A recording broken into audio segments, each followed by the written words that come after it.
¿Quién debe pagar por el desecho de medicinas no usadas en una comunidad? ¿El consumidor a través de impuestos o el fabricante? Un caso que se está viendo en la Corte Suprema de Estados Unidos. Vamos con los antecedentes porque este caso es muy interesante. El problema: hay medicinas que no se consumen, se vencen y hay que desecharlas para evitar que contamine, por ejemplo, las aguas. Hay que tener un plan entonces para desecharlas. ¿Quién cubre el costo de esto? Bueno, en el 2012 el condado de Alameda, en California, pasó una ordenanza, una disposición que requiere que todas las farmacéuticas que hacen negocios en el condado, pongan dinero en un fondo y administren un programa para desechar las medicinas no utilizadas. No importa si la empresa está localizada, no sé, digamos en China, en Alemania. Mientras sus medicinas se vendan en el condado, tienen que contribuir al fondo. Aquí hay dos temas interesantes, dos issues, diría en inglés. Primero, si un condado puede regular el comercio fuera de sus fronteras, esas medicinas pueden producirse en otro país y se distribuyen. Segundo, el costo. ¿Cómo recae? ¿Y en quién recae la responsabilidad? ¿En el gobierno? ¿No debería ser el gobierno a través de impuestos el que incurra en el costo? Porque este caso es fundamental. Es como lo expone el editorial de Wall Street Journal. Con esta misma premisa, entonces, el condado de Alameda puede obligar a un editorial en Nueva York a recolectar la revista de sus suscriptores o a los productores de cerveza y alcohol pagar la factura de las clínicas de alcoholismo. Con esto en mente, vamos con José Gabilondo, profesor de Derecho de la Florida International University. Gabilondo, como siempre, es un gusto tenerte en el programa y a mí me fascina discutir estos temas que se ven en la Corte Suprema contigo. Ok, ya se vio en el Ninth Circuit o el circuito noveno, falló a favor del condado de Alameda y por eso es que Pharma, que es la que representa, digamos, es la Asociación de Farmacéuticas en Estados Unidos, lo llevó a la Corte Suprema y ahora la Corte Suprema lo está escuchando. Pregunto, vamos primero con el Commerce Clause, que si no me equivoco creo que es el artículo número 1 de la Constitución norteamericana. ¿Tú puedes explicar lo que es el Commerce Clause, que ese es uno de los issues en este caso?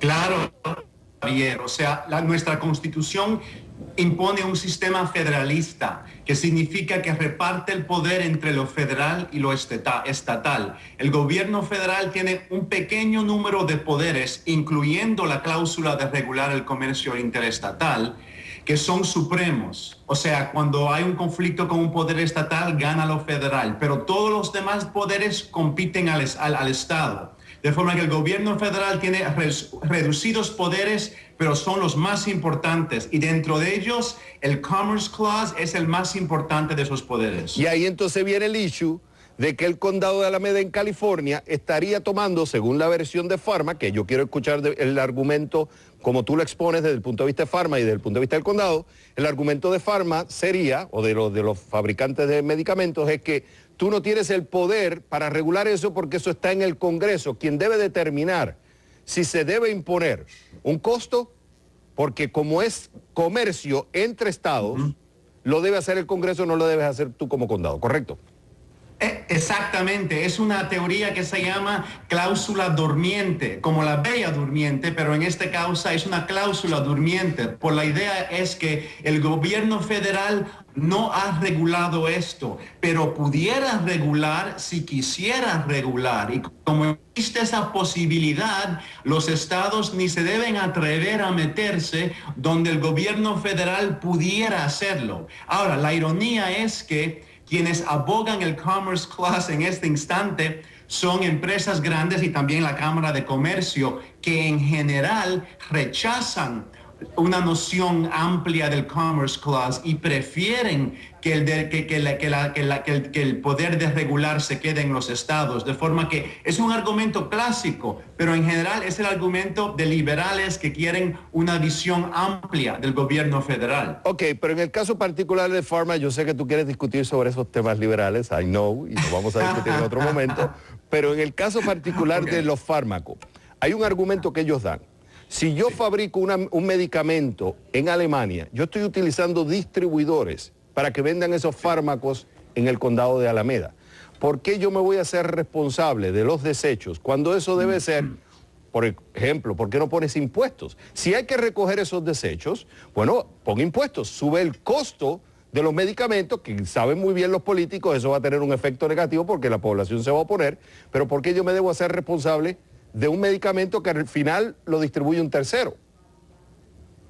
Bueno, y es un buen argumento, y yo creo que tú y yo nos pudiéramos de acuerdo que un precio es bueno cuando el precio engloba todos los costes actuales implícito en un producto. Y lo que está intentando hacer Alameda es identificar todos los costos sociales de estas medicinas. Como tú dijiste, un costo, una externalidad es que las medicinas se desechan y pueden contaminar el agua. El propósito de la ley de Alameda es muy buena, identificar las consecuencias de este producto y internalizarlo en el precio. Eso tiene sentido. Y en realidad siempre va a pagar el consumidor, o va a pagar a través del contribuyente o va a pagar a través de un precio, pero la incidencia del precio siempre cae en el consumidor. Y esa es la parte ilógica de la ley, que le dice a las empresas que tienen que pagar esto, pero no pueden subir el precio en Alameda. Eso es una parte que no es lógica. Ok, me quedan 10 segundos. Si tú fueras los 9 de negro, ¿hacia dónde va el fallo? ¿Se va a favor de Pharma o se va a favor de Alameda? Bueno, es curioso porque es un dilema para ellos, porque la tendencia en este tribunal ha sido limitar la cláusula de comercio y ampliar el poder de los estados, pero en este caso los intereses van de la otra manera. O sea, conectando los dots, yo creo que van a decir, mira, esta ley es válida, quizás es el primer paso, vendrán otras leyes, y en realidad eso, para que se resolver esto, tiene que haber una ley federal, porque ahora los demás estados van a hacer lo mismo, van a imponer estos precios y se va a convertir en una polémica nacional. Por tanto, fallarían a favor de Pharma y que esa decisión vaya a través del Congreso, como dice la cláusula, el Commerce Clause, en la Constitución norteamericana. ¿Sería así correcto?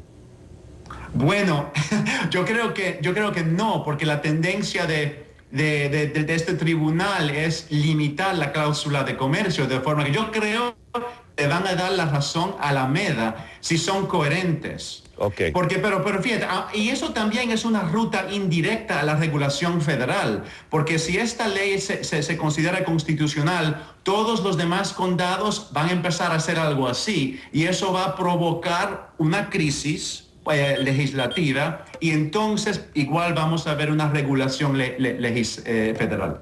Gabilondo, como siempre es un placer tenerte en el programa. Igual. Cuando regresemos a CNN Dinero, ya está aquí, ya está el tercer episodio. Ajá.